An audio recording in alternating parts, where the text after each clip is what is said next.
Hey everybody, it's chuggaaconroy. Welcome back to more Legend of Zelda: The Wind Waker. In the last episode, we completed just about everything on Dragon Roost Island. This episode, we're going to be setting sail for the next island. Really quick before we go, though, before we started the dungeon, I said that you couldn't get that till later in the game. Well, I do have a slight correction on that. If you were to buy a Hoi pair from Beetle's ship over there, you can use that to get it. Because when you use a Hoi pair, you take control of a seagull. I don't know, maybe it has like some kind of possessing nature to it. I don't know. It's a possessed pear! It's an exorcist fruit! But, anyway, by doing that, you can fly the bird into those bombs, you can blow up that rock, and you can get the treasure chest that's up there. However, it's 200 rupees, though, and that's how much your wallet can carry right now, so it would be kind of wasteful to get it now. Anyway, go ahead and play the wind's Requiem, and change the wind direction to the south so that we can get going to where the King of Redlands was telling us to go in the last part.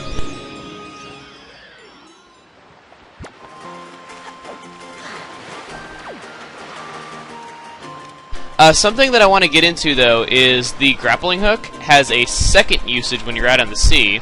It gives your ship a crane. The ship is upgradable, and frequently your items will do different things in the ship. You can use this to find treasure, and actually I'll go into that right now. I apologize for all this tutorial stuff.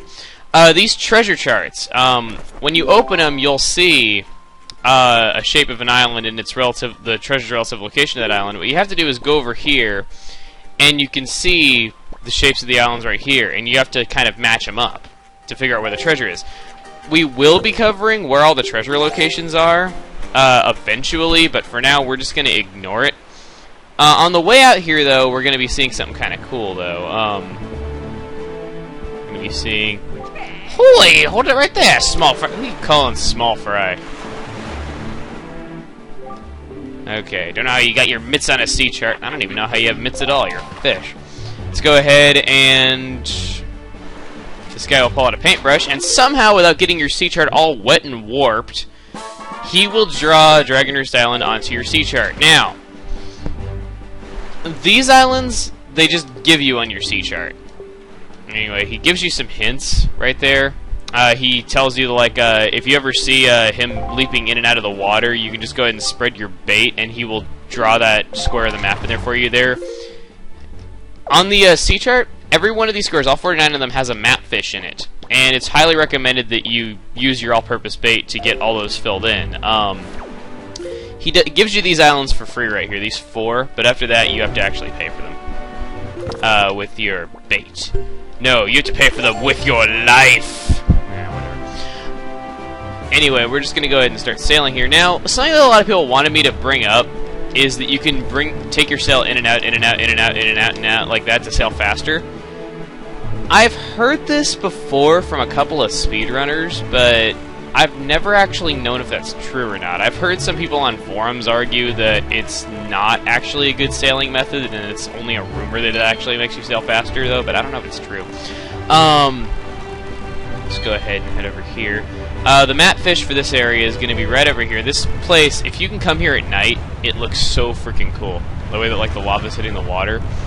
Like, it's just another way that I really appreciate the graphics in this game. It's just how cool it looks. Where did it go? Did we pass him? Let's go we passed him. There we go. I actually did pass him. What do you know? That's a great sign. There's like 40-something map fish that we're going to have to go find to fill in our sea chart. And I passed right by the first one. This is going to be amazing. Anyway, he goes ahead and fill this in. This right here is Fire Mountain. I don't know why they can't just call it Volcano, though, but, Fire Mountain's a little bit important later in the game, though, but unfortunately we can't do anything here yet, though, so we're going to just ignore the square of the map and keep heading to the south, where the Forest Sanctuary is, which is where we're heading to next. Like I said, sailing to an area will be shown the first time, will not be shown anytime we have to go to that island after that. So, I'll only show going to an island for the first time, though, because I don't want this to take too long. Real quick, I'll just do a quick summary of what you can get right here, though, because there's some of these, like, treehouse type things that you find throughout the sea. Now, anytime you see an enemy like this, go ahead and use your grappling hook on them to steal a joy pendant from them every time. They have a chance of dropping a joy pendant, but doing that makes it so you can get it without having to kill them.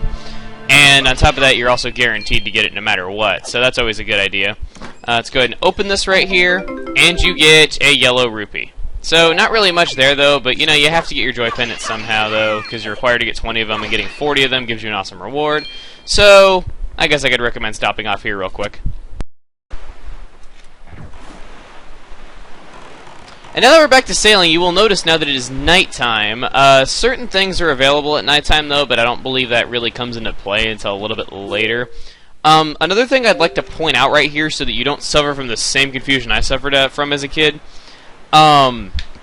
Your compass is inverted. Watch. It's pointing to the right, and on the map you can see we're pointing to the left. It's inverted, which that gets kind of annoying because you'll think you're going one direction when you're really going the other, though, so just keep that in mind. And there I go, saying names of other YouTubers at random again. Jeez. Anyway, let's just go ahead and keep heading over in that direction. You know, south, the same place we have to be going. There's always these little mini-games you'll see out here where you can jump and get rupees. Actually, you don't even have to jump, you just have to hit the barrel at all, and it counts as you getting the rupee. There's updrafts right there, don't worry about those. Those aren't dangerous. You can actually use them to get some air so that you can jump. I know it sounds kind of weird, though, but yeah, those things actually help you, don't hurt you. This right here. Where's the map fish? Okay, there's the map fish. Jeez. It's always gonna be fun, you know, hunting for the map fish. Come on! Where'd he go? There he is. Alright, here we go. Here is the map fish. Let's go ahead and just do that. Come on, come on, come on. Come on. Yes, yes, yes. He calls you a small fry every time. He gives you a hint about that square of the map that you're in, and if you want to give him your bait again at a later time, he'll tell you the hint again, though, but I'm not really going to pay attention to those simply because I'm going to be showing you pretty much everything. He just tells you about, you know, getting a fairy in a bottle, and it can revive you, which I already told you about last dungeon, though, so again, not very important.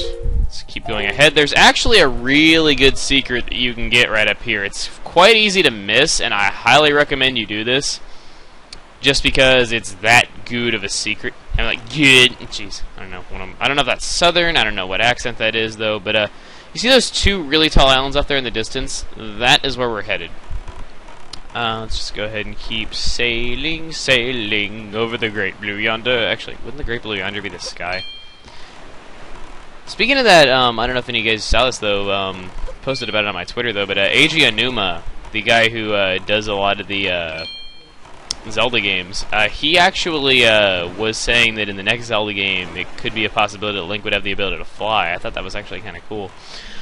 So maybe we'll really be sailing over the Great Blue yonder at some point. Where is the map fish? Cutting to when I find the map fish again. Oh, there it is.